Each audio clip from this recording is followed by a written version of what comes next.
There are no experts or professionals in mutual aid, and there aren't any right answers or one-size-fits-all solutions. We're all learning how to do this together, and it's essential that we cross-pollinate our efforts. Your skills and perspective, your ability to learn and grow, and the ways you care for your neighbors are important.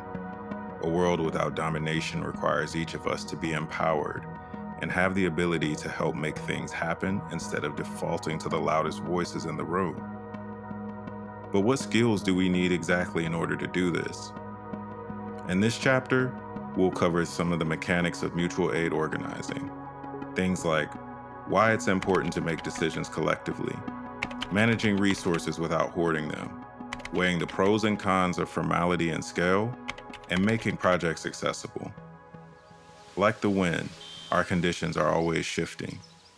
The spirit of air teaches us to speak, listen, strategize, and change with the seasons. Yeah. Woke up in the morning and I smelled the fresh pollution. Television never tried to show my execution. Said, who's this?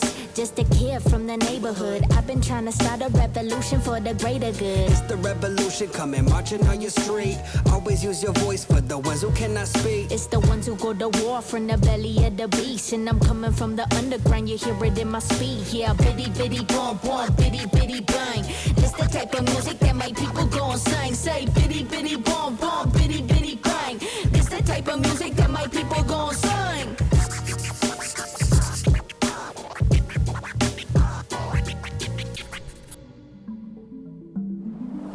I think one of the things that's very important and tactically useful about local, small, direct mutual aid projects is that they, in the real world, give grit and context behind the kind of ideas that are so rapidly circulating on social media and online. And you need both.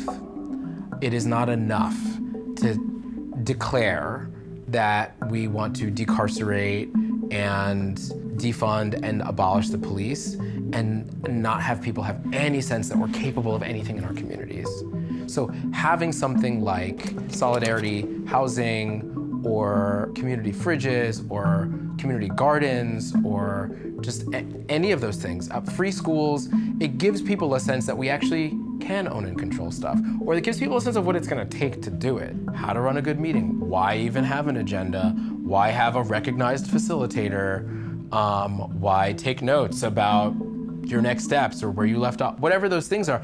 It means you need to actually be with your neighbors, which isn't just like your chosen people who you roll with, who are always gonna get your pronouns right and are always gonna they're gonna speak the same movement lingo because you all share politics. No, it means like you have to deal with normal people who don't know who Bell Hooks was. Mutual aid projects help people connect theory and idea to action and also give people a space or a community with whom to reflect and assess to continue improving upon projects and to start dreaming bigger. Maybe like most fundamentally, what helps to build horizontality is a sense of curiosity, like about other people's experiences, about their needs, and like a willingness to experiment with that and to trust one another enough to get out from underneath the like trap of perfectionism. We're not like in the world that we would want to see yet. And there's lots of ways that we've all internalized pieces of that world. Like, how could we not? We're gonna fuck it up. It's not gonna be perfect the first time or like maybe the 15th time. But when there's enough curiosity to experiment and a shared commitment to like repairing ruptures, I don't think we can get anywhere without that. Whose voices get to contribute to a decision? Just a few people at the top, or everybody collectively? Let's take a moment to define hierarchical versus horizontal structures and talk about why horizontality is so important in mutual aid. In hierarchical or top-down structures, only one or a few people make decisions for the group, and everyone else is tasked with carrying them out. That is the ideology and belief that has basically beaten into people from a young age. Is like the only way that makes sense is we have one person at the top They lead us, and they're gonna take us in the right way with our interests and all of this stuff. And to expect this person to be able to meet the needs of every single person within this person's capacity, it's just not doable. We need to be in a society where everyone matters, where everyone can make their own decisions, and we all collaborate. That means it's much messier, and that means things just take more time. But people are so smart and intelligent, and they can carry themselves. In horizontal structures, a group holds power collectively so that more voices contribute to decisions. The people carrying out the solutions or those most impacted by them have an essential voice at the table. Since colonization, many of our collective processes have been lost, so it'll take some practice to relearn and reclaim these skills. What's the hardest part of organizing horizontally? A lot of the horizontal organizing usually falls on a couple people or a few people that are really good. Well, they do, and then it ends up not being that horizontal in the end, so. And also navigating labor and resources, because it's natural for some people to step in and try and do more. And then it's also natural for others to kind of struggle to find their place in that. Some people are just naturally either more charismatic, or they have a tendency to have a helper mentality where they're trying to do too much. And then if that kind of goes unchecked, or people just aren't aware of where they're at, things kind of fall over. And especially when you're trying to come from a place of nobody's deciding what we're doing, trying to hold a unified vision that way is also kind of hard, because sometimes people can be going with kind of their own vision of things. I've found a lot of success with the ad hoc things where people are just okay, we don't have to like each other, we don't have to agree on every single little thing, but we all do not want this thing to happen, so we're just going to do what we need to do and make this happen or not happen, Oh, and having actual infrastructure for identifying and making explicit, implicit power structures. I feel that shit will completely implode an organization if people do not take that shit seriously. They have no feedback systems or whatever, yeah. If we want to build these autonomous communities, we have to know how to make decisions together. And this is, it's not simple. No, you know what, it is simple. Okay, it ain't easy, but it is simple. This is stuff that is so teachable that you don't have to be a fucking expert. There's so many tools and stuff, but it just gets, I think, consistently overlooked as something that needs to be a main priority of an organization. Horizontality is actually in tension with other things that we really want to do in our work. We want to be time efficient and respect people's time. We want to value people that actually have more knowledge and experience, and we want to value people's commitment to the work. But I don't think any of those things are impossible with being horizontal, but I think that there are power dynamics. You always have to be asking, is this as horizontal as we can be? And what goes into the as we can be is always changing.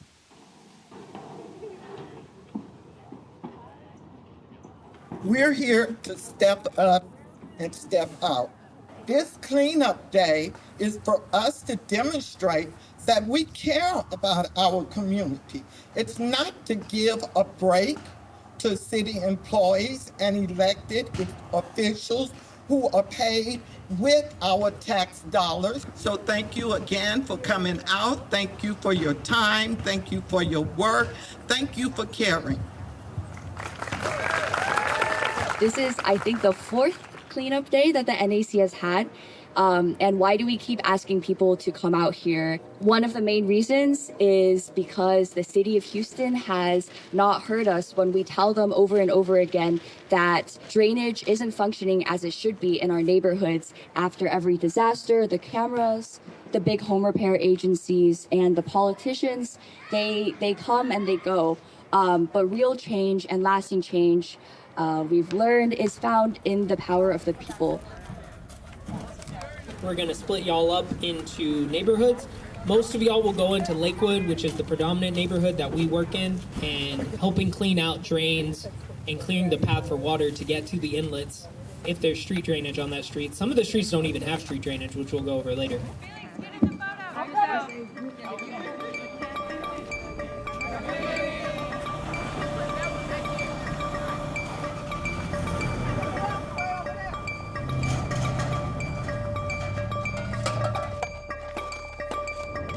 So there's absolutely nowhere for the water to go or leave other than to stay on the street to go into people's homes. There's excessive over ponding all over this neighborhood. And this is just from a hard rain that you're seeing right now.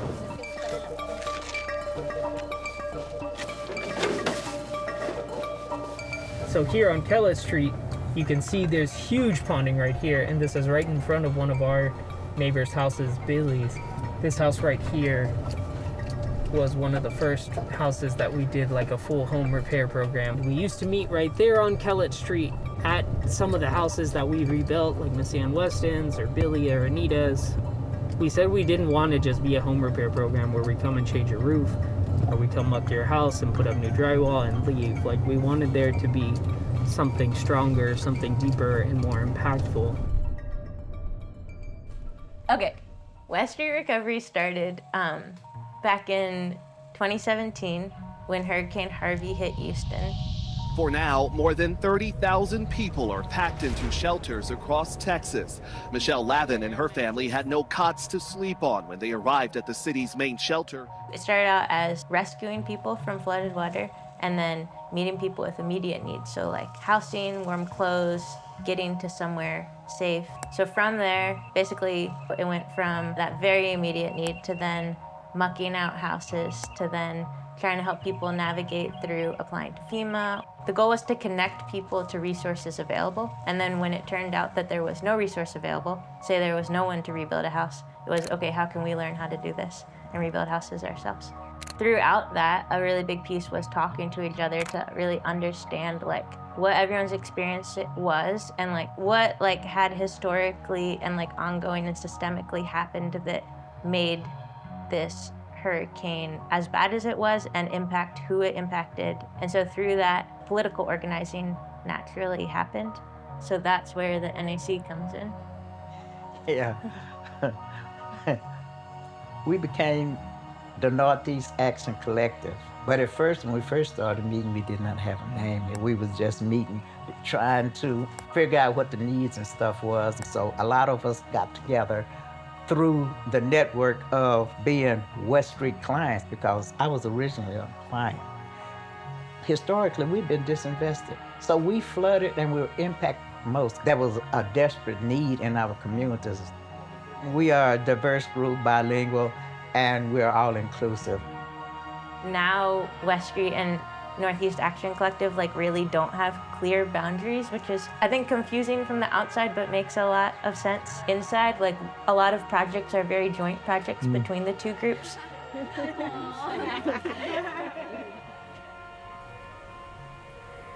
Brenda, you gave 0 to Allie. Like, do you want to say why you gave 0 to Allie? Yeah, I gave 5 and 5 to the 2 Spanish speakers. Oh, because you were like really motivated by that. Yeah. Doris, what do you feel is like the most fair way to go from here, from 3 to 1? Let's have a second round with the 10 points. Okay, you want to use the same process where you get to distribute 10 points. What do you think? You don't think that's the best way to do? I think we should try to like align when we have the conversation. Doris, did you hear Alice's concern about this mode of voting? Yes, I did. Well, you're not concerned by that? Nope. You're not too concerned by process is the feeling that I'm getting. In fact, maybe you're even annoyed by it. For us, the way we make all of our major decisions at West Street is we use a process of consensus -1. So what that means for us is that if one person disagrees with a decision that's being made, that's okay, we can still move forward. But if 2 people disagree with a decision, the whole group must go back to the table and try to talk and figure out what needs to happen to move forward. It doesn't always work perfectly. You know, there have been times where I might have made a rash decision to say like, spend $10,000 to get someone's roof fixed because it needs to happen now. But what happens in that situation is that if people feel uncomfortable about me making that choice, we bring my actions back to the table and have a discussion about why it is I made my decisions, but also how I can better communicate to the rest of the group. So I think that's one of the more important parts of the consensus model that we use, is that it's not just there simply to make business decisions, it's also there to help strengthen our communication skills amongst each other. I think the most important thing for real consensus doesn't actually have to do with the specific process at the time when the decision is happening, but it has to do with like everything that happens before and around that actual decision-making point. Like, I've been in groups that on paper say that they operate based on consensus, but people don't feel safe to actually disagree. Consensus is really all of the work that goes into building that trust and creating the space where people feel like what they say will actually be valued, and also that they won't be like punished within that group for saying something that's different. Recently, I feel like we've been more comfortable with like one or two people making bigger decisions or carrying like more weight. I think it's happened because we've had like so much more work. I think earlier we were like scared that that would mean that we're not sharing power how we wanted to, but I think it's like actually we trust each other enough now that it's like how we can like stay healthy and sane and happy and do a ton of stuff. Another thing that's really tough about consensus and horizontality is like the bigger your group is, the harder forming a consensus is. And like when we're doing political organizing, if you have more people, you could like execute things on a broader scale. But the more people that you have and you're really trying to include in that process, the slower things get. And then it's like harder to hold on to those people. So I think it's like there are all these things that are in tension. And as long as you can like announce that there are tensions. Like, do we want to have a 100-person meeting or do we want to have a 10-person meeting? Because if we have a 100-person meeting, maybe we should use like 75% majority is as good of a consensus as we can hope to get to in a 2-hour-long meeting. But if we have a 10-person meeting, we can probably get to, you know, consensus -1. As I do this work more, I feel like there's no such thing as a perfect process. There's like the most appropriate and effective process for a certain setting. Have you ever been part of a group that's made decisions by consensus? Yes. Did that feel natural or messy or complicated? Every group that I've been in has been messy. You know, to expect something to like with it that involves humans, especially in a census-based group, to be like cut, dry, and clean is just, that's a state mindset. Most of the work I do is with groups that work by consensus. The one that immediately comes to mind is the Daytime Warming Center, where the staff works by consensus all the time. For me, it's really natural. It can be messy though, especially as the group has grown larger and it's harder to all physically be in the same space at the same time. But it does feel really natural. Also with Meta Peace Team, we used consensus, and we used to joke with Meta Peace Team that it was because people's lives were on the line. Like, we would be doing a demonstration and we'd decide to like go and lay down in front of the tank, and you know, somebody had run to the bathroom where we could say like, well, we voted, you're laying down in front of the tank whether you like it or not, right? Majority rules. Like, no, that doesn't work. Everyone's voice matters. Everyone's voice is important. And so I think doing it in those extreme situations just made it really natural to do it in everyday life.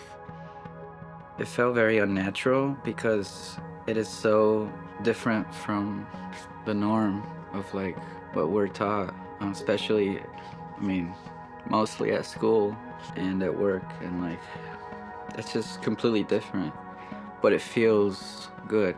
You know, it's hard, but it feels good. The more I work at it, the more it gets comfortable, I guess I feel with it.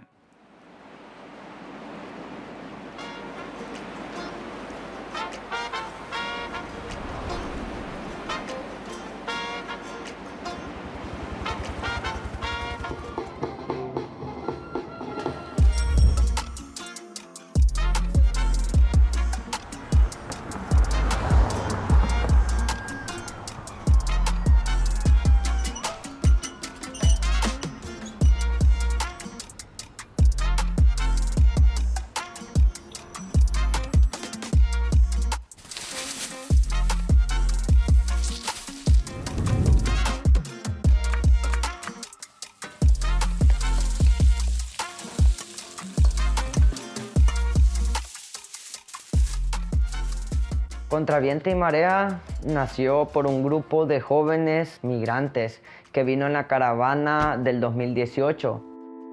As the caravan has moved through countries including Honduras and Guatemala, it's caused heated political debate. Most people joining the caravans are in fact trying to flee worsening violence in southern Mexican cities. Many end up in migrant camps like this one. Mexican police have set up a barricade to keep them from illegally crossing into the United States. Marchamos por un futuro mejor y marchamos porque se nos amenaza, vaya el caminasta, se amenaza, somos amenazados, somos puestos como nada en esta comunidad, en este país, y nosotros lo que queremos es caminar hacia adelante para marchar y para llegar a la tierra prometida, como dice el pueblo. Mucha gente aprovechó esa caravana como yo. Antes que salía la caravana yo ya había venido 3 veces más a México. Me habían deportado 3 veces de México. Y yo sabía que viniendo en la caravana íbamos a pasar tranquilamente, porque entre todos los íbamos a cuidar. Y así fue, a donde los quisieron detener, entre todos luchamos y llegamos aquí a Tijuana. Allí comenzó todo, ahí comenzó Contra Viento y Marea, porque en la caravana se llamaba Contra Viento y Marea. O sea, hacíamos grupos, íbamos a pedir, unos conseguían leña, otros se iban por agua, otros se iban por un sobre de café y cosas así. Después que lo juntábamos, lo repartíamos entre todos, porque tal vez hoy no me dieron nada a mí, pero el día de mañana tal vez sí me dieron algo. Y fíjate, y cuando llegamos aquí, igual creamos la cocina en la calle, después en la bodega y hoy aquí, gracias a Dios. When the November 2018 migrant caravan arrived in Tijuana, there was about 5,000 to 6,000 people. A lot of them were living on the street. A group of about 500 migrants was able to rent a warehouse. They began setting up their own team to do kitchen, to do security, to do donations. The migrants were able to resist being evicted by force for those 3 or 4 months using direct action tactics. A lot of them had never used those tactics before. They worked together collaboratively, horizontally, in order to ensure that they could remain in that space. Eventually, they decided that they wanted to leave because the repression had become so intense.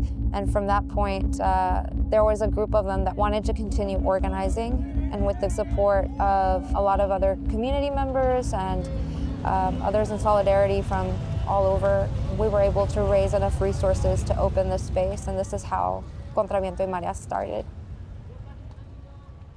Somos la leyenda de la caravana Contra Viento y Marea, porque de toda la caravana somos nosotros los que hemos quedado aquí, no yo, el comedor, ¿me entiendes?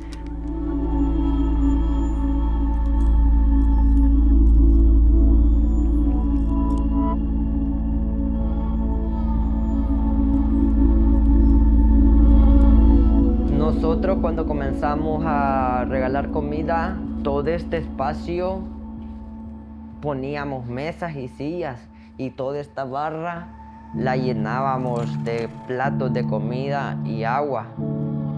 Dábamos 2 tiempos de comida, eran 2 turnos muy pesados, muy complicados, pero no importa, nosotros lo hacíamos de corazón.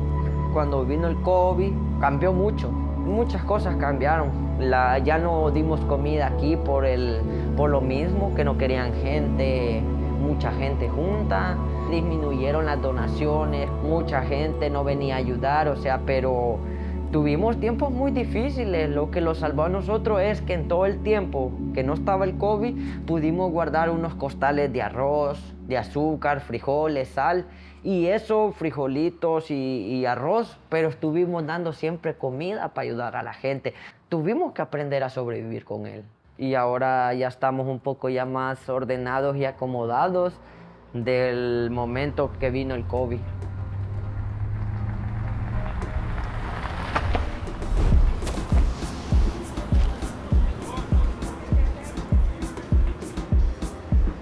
What we are doing today is organizing a free meals program. We also give out free clothing, shoes. We give out Narcan in the nose spray form. We help with wraparound services and with references to other groups.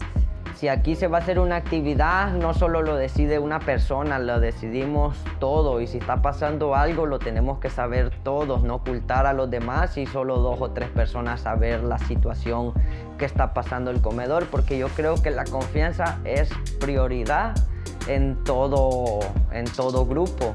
Hacemos una junta entre los que estamos aquí e incluso muchas veces también invitamos a la gente que viene nomás por un día o 2 días a ayudarlo. We'll have meetings. We can call a meeting. Anyone can call a meeting when they want. Most of the time, they're very informal. People are living complex lives, and we want to make sure that people are able to participate as much as they want. We share food or we share conversations. Sometimes we can just be having a meal together, and that's when we talk about some things, and then we turn to a different topic. If we can't all be in the same room, we'll have a few people report back to those people what was said and also to register their opinion. Before we do the vote, or the moment of decision making, we'll have time for folks to also raise objections, raise any kind of critique they have, also raise positive aspects of this decision or that decision. If folks feel very strongly about the issue and we can't come to an agreement, then we'll meet again. Tal vez yo piense diferente y tú pienses diferente y el otro diferente, y de todas las ideas que tengamos sacamos la mejor, o tal vez cambiamos un pedazo de tu idea con la de aquel que está bien y sacamos una idea ya mejor, excelente, y así.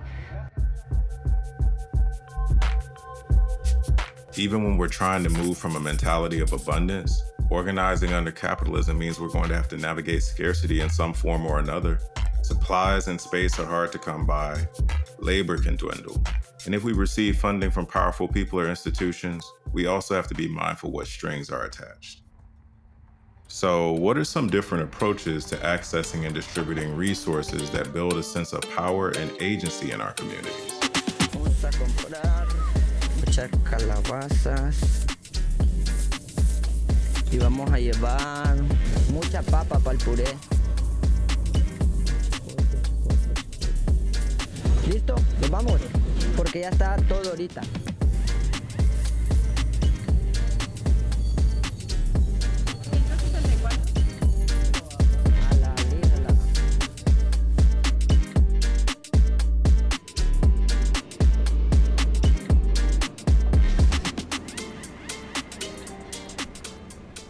No sabes lo complicado que ha sido tener un comedor, ayudar, porque cualquiera podría decir, es que solo es ir a dar comida. No, carnal, no es así.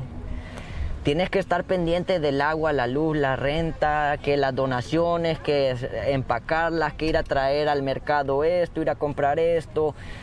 Todo es complicado y no es fácil, requiere tiempo y siempre peleamos. Siempre vamos para adelante, seguimos y seguimos y seguimos. Hay veces hay mucho, hay veces somos pocos, pero el día de ir a dar comida no falta. We get resources from a diverse range of providers. Members from the community will give donations and a few pesos. And then we have folks who have skills with crowdsourced fundraising pages. When we get donations left, we try to sort them to ensure that there's no trash. And then anyone that's in the space can give stuff out.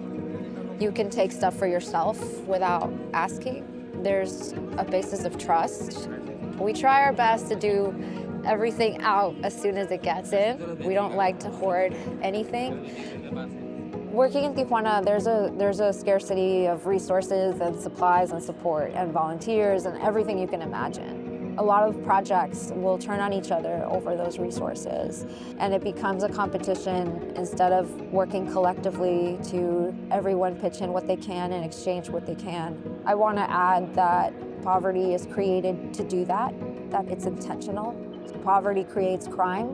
Institutions will create competition for resources that are unnecessary, and then those things trickle down to the mentality of people organizing collectively in community spaces. El gasto económico tratamos de solucionarlos todos como una familia, para que sigamos adelante. Entonces nosotros como grupo, oh, este está enfermo, tratemos de ayudarle entre todos. Mira, carnal, te juntamos esto, aquí tienes, tal vez te sirva. Tal vez no sea 1 millón o miles de dólares, pero tratamos de no olvidarlo de los compromisos que tenemos como humanos. We care more about each other than we do about producing an X number of plates, or that we give out a certain number of goods this week. Like, what matters most is our relationships to each other, listening to each other, taking criticism, to learn and to be free, I think, free of a lot of constraints that are holding us down as human beings.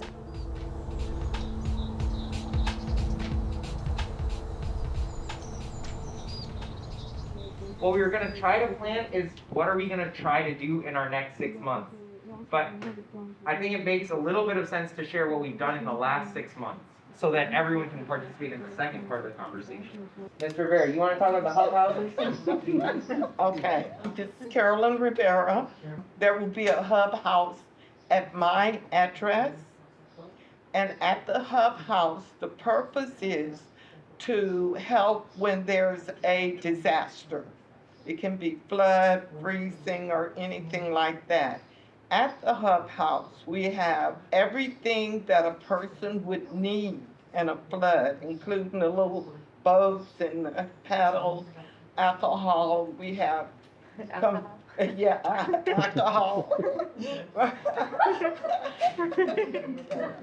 Well, first aid kit, how about that? We have a complete.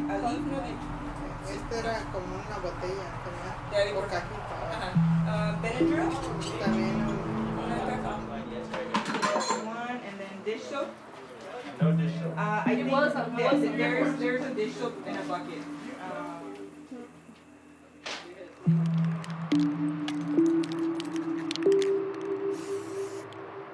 Each hub house is for the immediate people in the community to come and get their needs met. Say, for instance, we'll have a generator. We have flashlights, the food that doesn't spoil, even tools and electrical card. So basically, whatever they need in that particular area to make it until help comes or until things clears up. That is what the hub house does. And each hub house has a captain and a co-captain. But the captain and the co-captain both work like captains, meaning no one is just really in charge. We work together and bounce information off of each other. On blue sky days, we're essentially trying to use that time to prepare residents in this area for the next storm that are within our network. So we're trying to increase our network, accumulate resources, as well as creating these hub houses that are not city affiliated so that we can sort of be our own recovery in that sense. It's empowering people to do what we did initially in those early days when West Street was just a couple of us at a house, so that, like I said, once again, when West Street isn't here, those ideas, that collective action, especially as it regards dealing with natural disasters, is ingrained in those people's minds, that we can put these resources together and take care of each other. Putting those resources out there in and of itself helps reinforce the idea that community can help itself without there being any strings attached. I'd love to see organizations like West Street move to a place where maybe all our function is to raise money to put back into those autonomous communities. You know, overhead and funding of those autonomous communities who'll make the decisions for themselves, and our only role is to present the decisions they make back to any potential funders.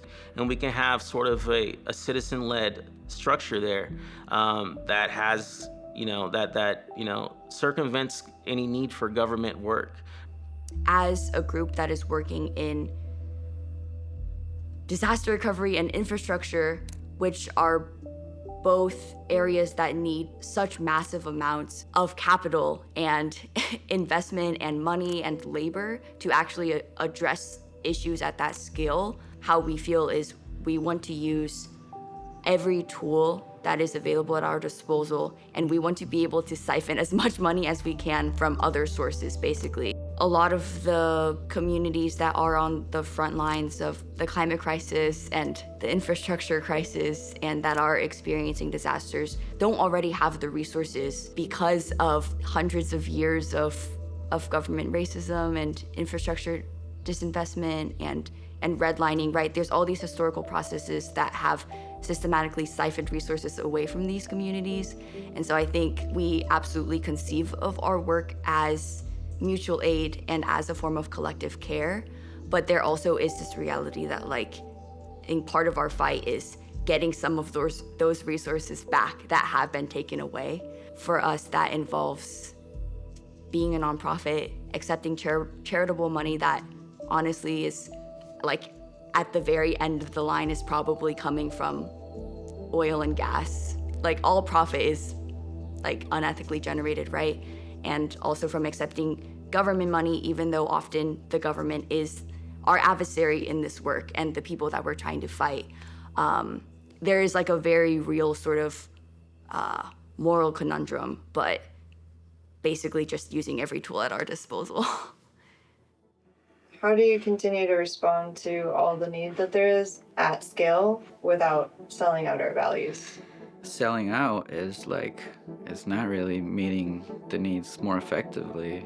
It's more like putting more Band-Aids on an open wound rather than to, like, actually treating it. Something that Shira Hassan said recently that is really strikes me when I hear that question is, when we think about sustainability, we often think about doing it, meaning, like, how do we scale up in a way that is sustainable? And that maybe what we need to do is reframe that to think about sustainability as, what is it that sustains us? Maybe instead of a project growing super big and trying to, like, scale up and make it sustainable, maybe it's sharing that knowledge and resources so we can have similar projects happening side by side in the same community or in the next community over. There are a lot of different ways to organize a mutual aid project. Some groups choose to have nonprofit status, websites, and t-shirts, but most are a lot less formal. Some are large, and others are made up of just a few neighbors. At the end of the day, size and formality are strategic decisions each project needs to make. So what are some different things groups might want to consider when choosing their structures? Yeah, okay. I think the impulse to institutionalize or formalize like projects or collectives comes from a similar place as the impulse toward, like, scale and permanence. And I think it's about both of those things. It's a, like, betrayal of our collective power in some ways to like, uncritically orient toward formalization or institutionalization. At the same time, I also think that those can be really important tactics and strategies. One really important reason why it might make sense for a housing cooperative to become a 501c3 is that they wouldn't have to pay property taxes, which means that it's possible to keep rent much lower, which is an investment in affordable housing and in building an autonomous community, so long as the nonprofit form is not just adopted uncritically, but is, like, wielded as a strategic tool. A big way we avoid co-option is through the consensus model. Whenever there's a concern that something isn't right or this isn't money we should be taking, there's always, just through the diversity of political thought in our group, someone will always question what the motive is. We reject organizations that refuse to be fluid in regards to how they operate when protecting the communities that we protect. When people talk about the nonprofit industrial complex, I think they're talking about a real thing, which is, like, donors determining your entire agenda, your organization being incredibly risk averse, your organization excluding the people who are impacted by your services or organizing in the decision-making process, and an organization that is, like, unnecessarily bounded in its vision and mission. And I think those are really real things that happen all the time. But I think that those are more cultural things than they are a legal status thing. The tax code in the US restricts the type of activity you can do if you have a 501c3 charitable status. But most organizations restrict themselves far beyond what is actually the legal restriction.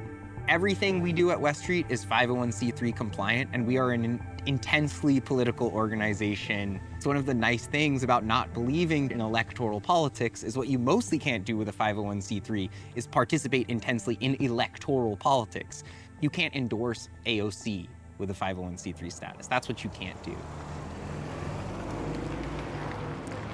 Not having a nonprofit status, here it's called AC, Asociación Civil, Civil Association status, is a challenge, and it's also a punishment fiscally or monetarily, and it jeopardizes our ability to get grants, even some that are small for like $1,000, those kinds of things. A lot of donors that are from the US want a tax write-off in order to be able to donate, and we cannot give them that, and so it discourages them from donating. Those things are obstacles, but I also see that it's very advantageous to not have nonprofit status because we're not beholden to one donor or two donors that tell us how to organize, that tell us when to serve. How we operate is exclusively decided by the volunteers, and we make every effort possible to do those decisions horizontally, to make them collectively. I think not having nonprofit status is important. It represents a rejection of the charity model, which creates hierarchies, whether intentional or not. Contra Viento y Marea represents the finest of migrant organizing without NGO support. So the space represents resistance. Migrant resistance, especially Central American migrant youth resistance.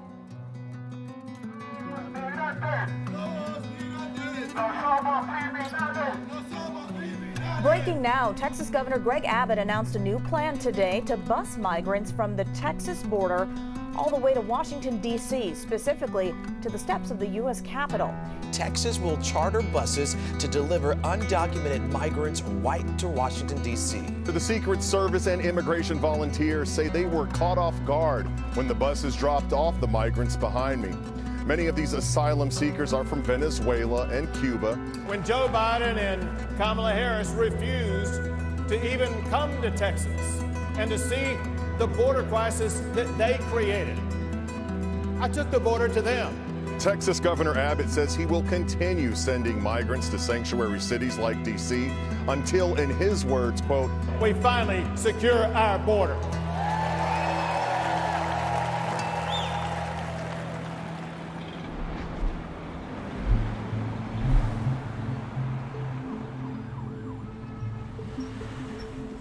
People have been getting taken from the border, put in cages, and then just transferred up here with no idea on what's going on. We've just been welcoming the people from the border every day.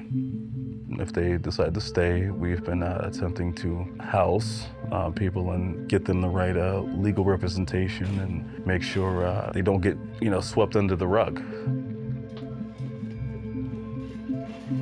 Many cities already collapsed and said, we're not housing no more people from the border. And I think in New York took away the right to shelter temporarily, which really sucks and affects so many other people other than migrants.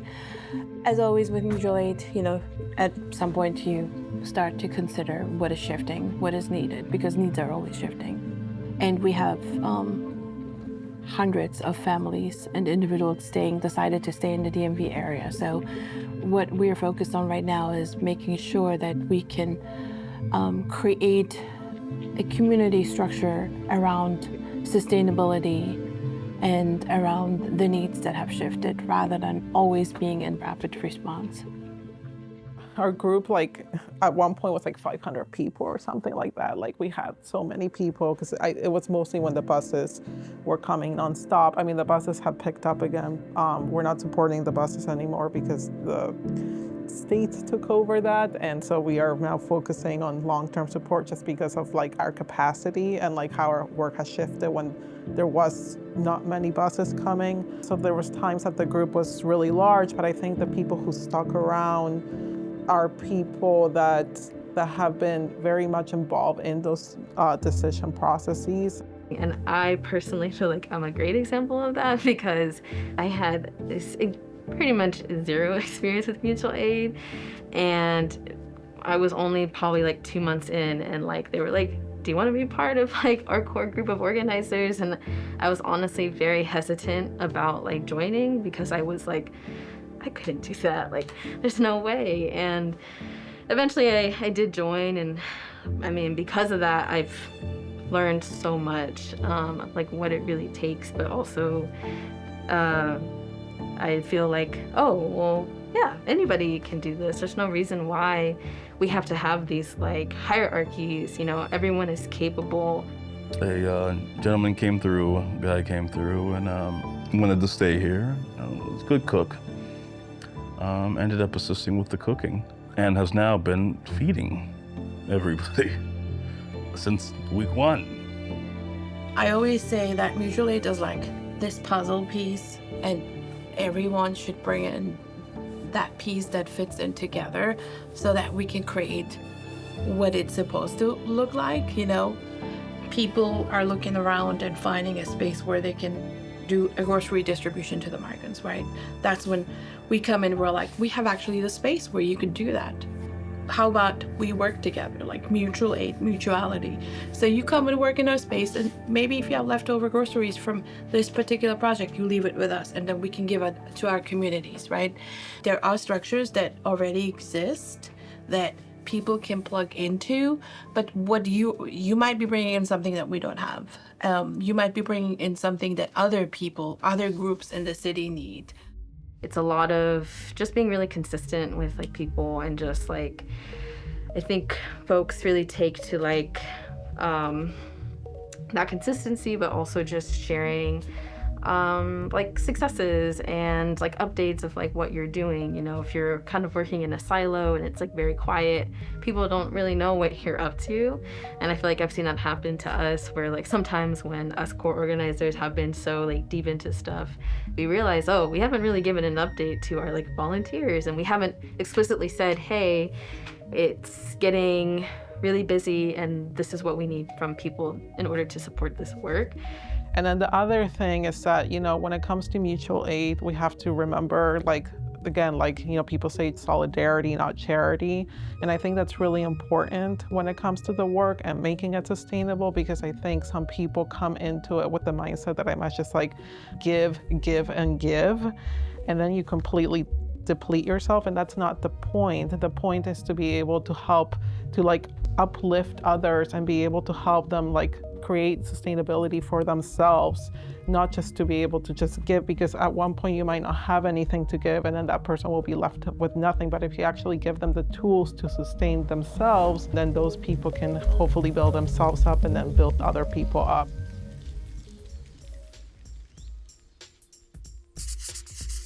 There's a powerful phrase that comes out of the disability justice movement. Nothing about us, without us, is for us. It's not enough to be included. That framework still communicates that there's a normal majority, like the young, white, able-bodied, English speakers, or people without kids, who have the power to let everybody else in.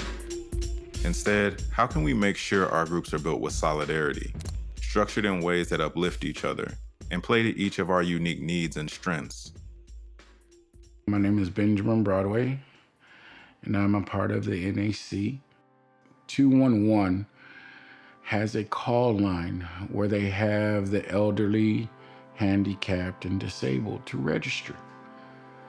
They would like to know where we're located and our email, our phone number, and contact points. So I've done this since 2007, and through all the hurricanes, through all the floods, through all the heavy freezes, no matter what, I've never gotten a call from them. During the freeze, I didn't hear from the city, but I heard from the NAC. When I couldn't use my electrical stove, they brought me food. When my water froze up, they brought me cases of water. They helped me survive. And still yet to this day, still haven't heard from the city. Basically, we're like a big family. When there's a need, we get on the WhatsApp. We have just a basic check-in system. You know, like how's your day going? Is everything okay? Yeah, everything is good. And when there is a problem that arises, we attend to it. That's our system. You know, we're there for one another like that. When you get your group together, it builds your confidence, it builds power, it builds like we can do this. We're informed when we first join that it is a group team effort. No one voices, overrules. The groups vote or decisions to do anything. So therefore people are relaxed and encouraged and know they are a part of improving the community, a part of improving our communication with each other. When we first started, Ben was like, hey, how can we help you, you know, throughout the meetings? Because he's like, well, we see the graph, but you can't. And then that's when me and Billy were like, well, if you give like an audio description of it to us, then we would have a better understanding. And that's the way we do for the blind members. And for the low vision members, we ask them, would you like for us to enlarge it more or make the font bigger? We don't want anyone to suffer in silence. I mean, you know, we want everyone to speak up and let us know if you don't understand or you can't see it or you just need help. For the language part, I thought that was very awesome when they included the interpretation in the meetings. I think that helped out a lot of our other members that are non-English speaking. A year ago, maybe a year and a half ago, we had just found out that the county bond money was spent inappropriately. So basically, we'll go into it detail with that. Me siento importante, un poco. No, sí me siento importante.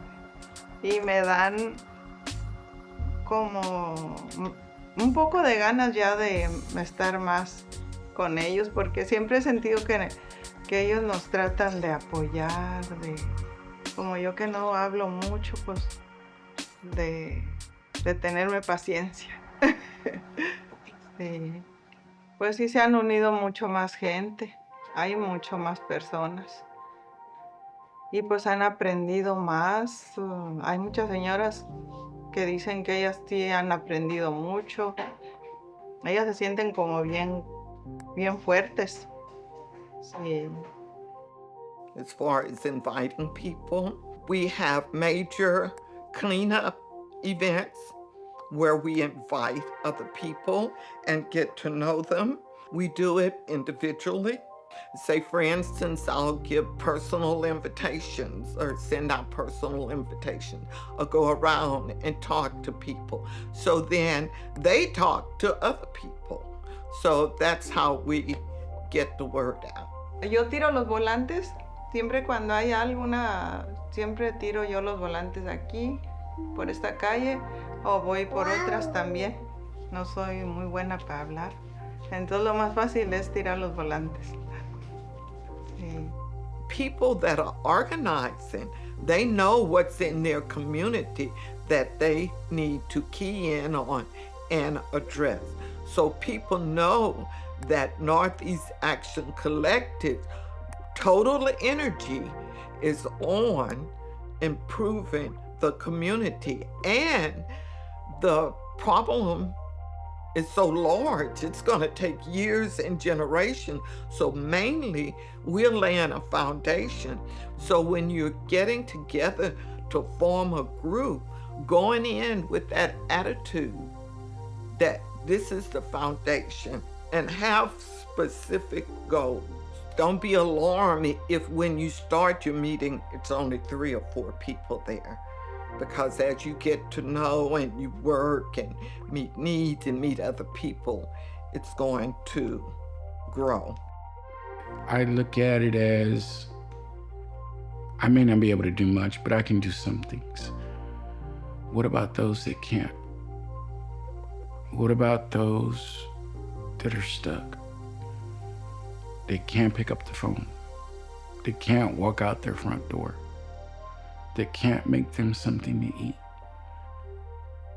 What about those people? There's no one right answer or perfect formula. Every constellation of people has unique needs and goals. The more we embrace experimentation in our work, the more resilient our mutual aid ecosystem becomes. This work requires us to exercise our curiosity and tenacity, two of the most important ingredients for revolutionary action. I think like how we define success matters. So often we think because it ended, it wasn't a success. And that I feel sad about that because so much good work happens in these like smaller spaces that don't necessarily last forever because their life cycle has ended, and that's okay. The operative logic of the authoritarian left comes from this idea that we know exactly what has to happen in order to win, that there's like step-by-step, like paint-by-numbers revolution. And I think that there's so much power in like anti-authoritarian and horizontal projects, partly because we don't yet know like how we're gonna get to the world that we want. For people who are like out there doing the thing, do the thing and then connect with the people who did the thing with you and reflect on it. If something didn't work, thinking about like, how do we get this thing to work? We organized the thing and then people didn't show up for the thing. Well, why?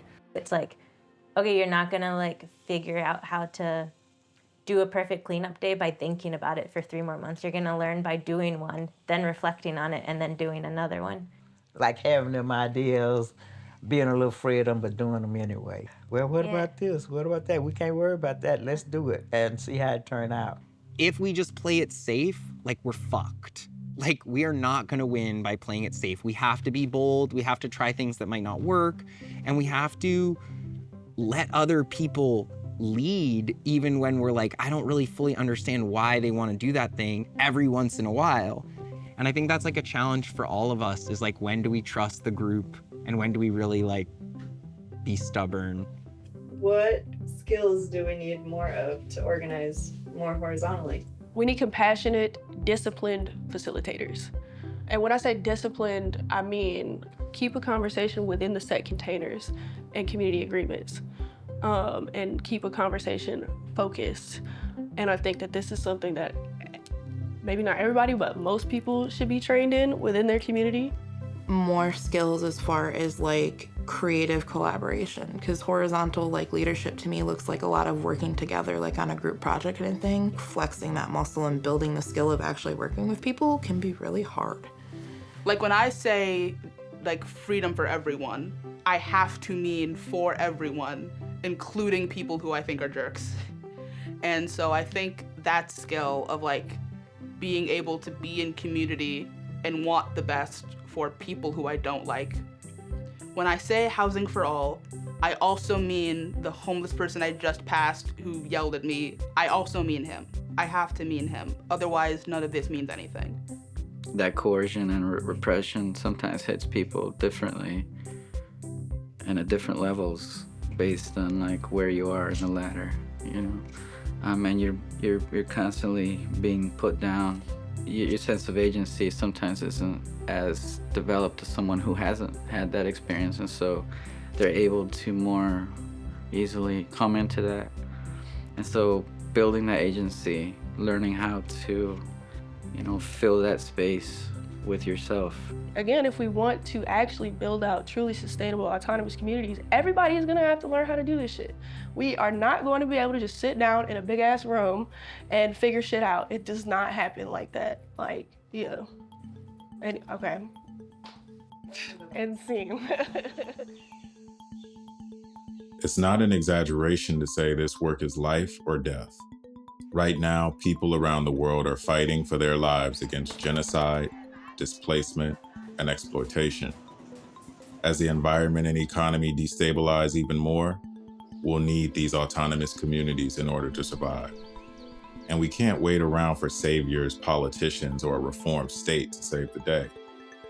We need as many people as possible to practice their agency, organize with the people around them, and fight for a world free from oppression where our collective liberation is a reality.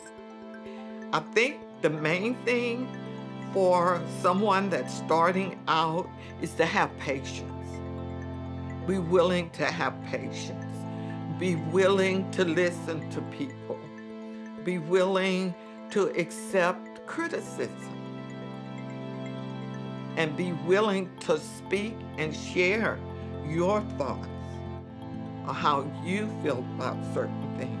Don't feel discouraged if it's taking a lot of time. It is going to take a lot of time. All of the work that you're putting into your own organization or group that is specific to your situation and to the people that are a part of it, that's all contributing to like us all building this together.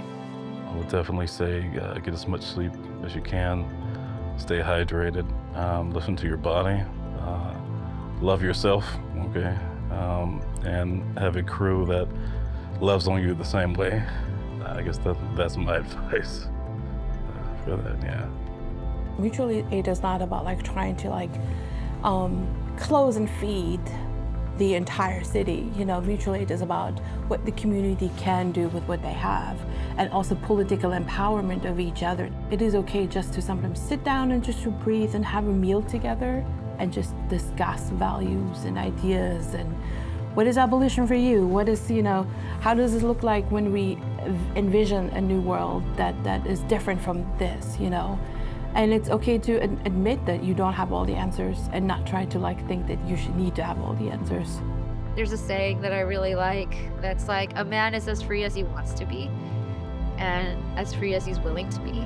And I think all of us should be willing to be much more free than we currently are. We need to do that for our own health, but also for the health of those around us and for this world that we're trying to create in which every person's life matters, and giving people dignity is above all the most important goal.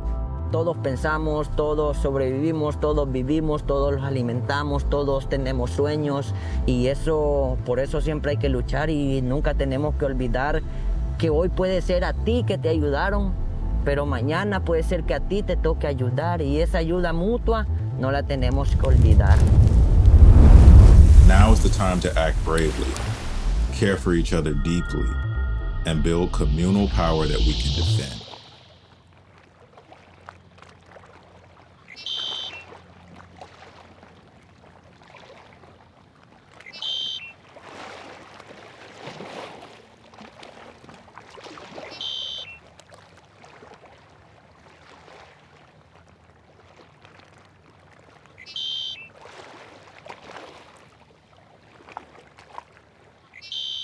Yay! One time, one time, one time, one time, one time, one time, one time, one time, one time. Said, woke up in the morning and I smelled the fresh pollution. Television never tried to show my execution. Said, who's this?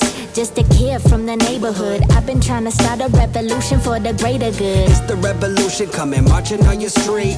Always use your voice for the ones who cannot speak. It's the ones who go to war from the belly of the beast. And I'm coming from the underground, you hear it in my speech. Leave us speechless. From the second that I speak this. Please believe this. Give the youth the truth, they really need this. Uniqueness, and they like to treat us like we three-fifths. The kids are always feel this from the second that the beat hits. It's the good, it's the bad, it's the evil and the ugly. It's the crooks, it's the cash, and the people with the money. Yeah, every day ain't sunny when your nose is getting runny and the people start to laugh, but ain't a damn thing funny. Yeah, bitty bitty bom bom, bitty bitty bang.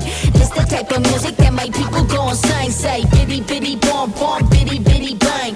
This the type of music that my people go and sign. Say bitty bitty bom bom, bitty bitty bang. This the type of music that my people go and sign. Say bitty bitty bom bom, bitty bitty bang. This the type of music that my people go and sign. It's the nitty, the gritty, the smugness in the city. Yeah, nothing's been the same since they killed Pac and Biggie. A mic check, 1, 2. They always try to cut you off when you start to speak the truth. So what's the truth and what's the lie? Why the US always funding genocide? And what is war? And what is peace? And what's What's our business? Always in the Middle East. They take stakes and make tanks and make banks. So West Bank, they bang bang and gang bang. They slave trade and slang things like AKs, grenades made to raise flames and make ways to end race. Why? It's for the money and the power. It's the higher ups and they be hungry.